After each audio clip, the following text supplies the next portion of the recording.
A lot of people have got these, and don't want to offend anyone, but sort of 3 years out of date, static, tired testimonial pages deeply buried in an equally tired About Us section that no one ever sees. And kind of what it was suggested to us was make a little bit Amazon-y style, isn't it? If it's a trip about Berlin, put the feedback about Berlin on that page.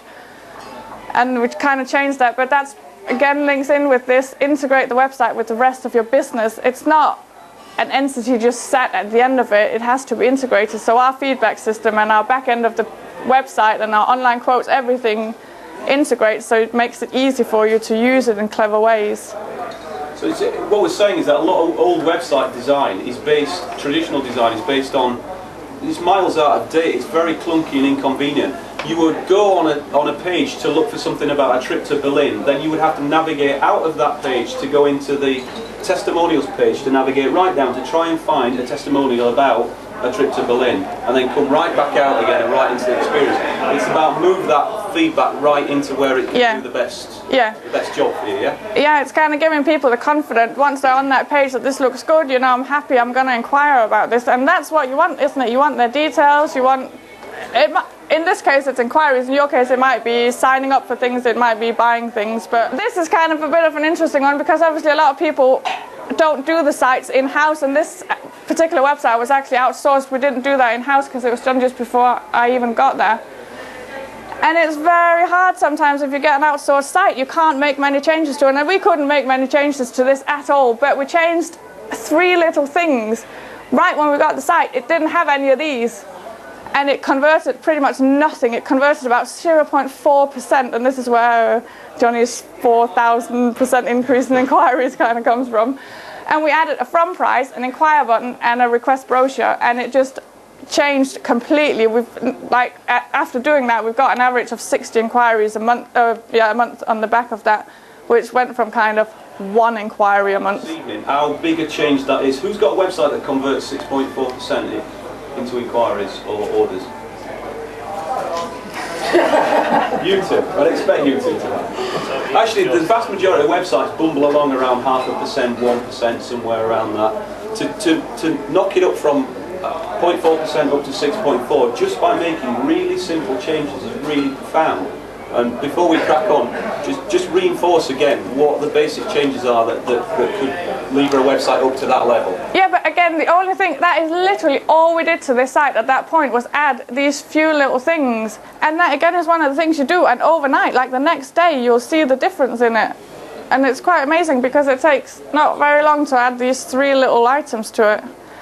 And another little thing, and you know, I'm sure a lot of people do this already, but we kind of have a lot of request brochure links, and it's not because we want to print expensive brochure and pay oodles of postage, because we don't. All we do is kindly take their details and then email them a PDF of the brochure, which is absolutely free. No one's ever said anything about, like, that wasn't what we wanted. And you get your... Sorry? How big is your brochure? Well, you obviously, like, if they inquire about Spain, we'll send them a Spanish one if they inquire. So, yeah, but that's another thing. It's all about targeting to what they want. If they inquire about Spain, they're not interested in our big Italian variety. So target everything to what people want, which is again about the landing experience. If they search for history in Berlin, they don't want to land on a page where they then have to go and find Berlin and the history trips and everything else. And another little one we did, which I don't know, may or may not work for other people, we did a check availability on this site because it's for language trips, and they're not, it's probably a good price on that one, they're not all cheap. So sometimes for people it's a big commitment pressing that kind of order now button. So we did a check availability, and people who use the check availability and come back and they've asked specifically, can I have a place on 20th of August on this course in Spain? And when you go back to them and say, yes, there's availability on that, it's kind of a, well, I'll go then, as opposed to, should I, shouldn't I? So that's kind of a soft sell as well. It's like a psychological trick, that you get them to start to commit. Like the big commit buy is a big deal. Is there a way that you can lead them down that process closer to that, which shouldn't feel quite so scary? No. And that's what that did, wasn't it? Yeah. So check availability didn't actually go in and say that, just prompted them to talk to you? Really? Yeah. But it's all how you make it look. Like, they don't know what happens at the back end, and it's just changing a little bit of wording. Substantive close. Yeah. But do they buy the holidays online? Can they book Yeah, they can book it all online. Yeah, they can. And you know, it's something you can do as a test, because we did it as a test kind of to see is it going to have any effect or not. And it did, so we definitely kept it. You know, it's not going anywhere because it's well worth doing. It may or may not work for other people.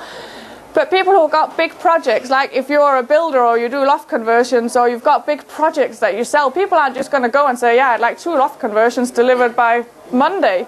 That's not how it works, but you can still show them ideas, and you can have a from price, you can give a little bit of an idea, and you can still make it look like they can request a quote online, ask them what kind of, I don't know what's relevant, so you know, what house have you got and whatever. Just get their details and get a dialogue started, because it is really powerful. And a lot of the time, your competitors might not be doing it either, so it makes your site look like, oh, we can actually do something, and you guys are helpful. So you're making it look a little bit more automated than it possibly actually is, a little bit more joined up. Well, it's all right on these sites because we had big, massive databases behind them and we could do a lot of stuff with them. But even for people who haven't necessarily got that, there's still a lot of things you can do on a small scale and at no cost. And like all these things, the from price and inquire now and whatever, you could already do it on the site, but you had to go hunting for it. So put the information in the right places where it's in front of people. Another little thing which is somewhat controversial and people have different opinions on, but giving a little bit away for free we think is a good thing. Give them something to link to come back to, make them think you know what you're doing, and it just gives a good feel and they're more likely to convert. Like what did you do? Well, one of the things that's big in school travel is obviously health and safety, because you get in trouble if you come back with less kids than you brought out. Or the wrong ones? Yeah, or the wrong ones, yeah. Or even if they lose limbs and things. So we did sort of a risk assessment, and we did sort of help on risk assessments of 5 quick answers and things like that. And actually it brings in about 300 visitors a month just having that. And I know people like Gavin was going to argue, yeah, but they're not the ones that are booking, they're just looking for information. They might not be booking this year, but they might come back next year because they found a lot of useful information. We've done a whole load of promotion material and workbooks, because if you're on a coach with 60 kids going to France, you want them entertained along the way. So we did things for them to do. We did posters and stuff they could put up in the school about the next ski trip. So just give people stuff that is easy and is free and gives them value. So to kind of kickstart it a little bit, I think number 1 is really good and really important. I think be so critical when you look at your site. And also, we hear a lot of people spend a lot of time saying how it's not going to work for their business and they're different. Everybody thinks they're different and that their business is slightly unique. But just while you're busy sort of arguing while you can't do it and while it isn't working for you, chances are that there's some competition somewhere who is just off doing it and pinching all the customers. Another number 2 is important as well, because we want to do this benchmarking with you all where you can compare your stats and see how you're doing in relation to others. So make sure you've got something in place that can measure your site performance. And we'd obviously like everybody to be doing Google Analytics because it makes it easy to compare. And if anybody isn't sure how to do that or put it in place, talk to us and we can help. Look at your traffic level and conversions, and I trust, like you said, some will have a lot of traffic and no conversions, or the other way around.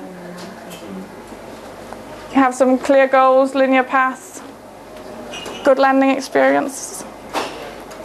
People are weirdly put up with a massive attrition rate on the website. You wouldn't sit in your office and only answer the phone 5% of the time. Put that last slide back up. Yeah. Do you want to put that one back up? Oh, sorry.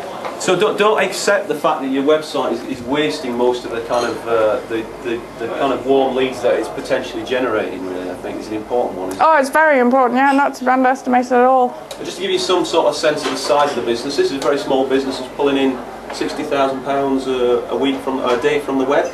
On a busy day, yeah, that was the potential. Well, because they're big groups that go, for us, each quote request was worth a lot of money. I mean, I reckon on average it was probably worth £7,000, and on the busiest day we had 40 inquiries, so that's what, £280,000 in a day, quote potential that came in, which is a lot of money. And if you convert 20%, you yeah, get 60 grand in a day. Yeah, which obviously ties in with, you know, the back end of your company have to do things with the inquiries.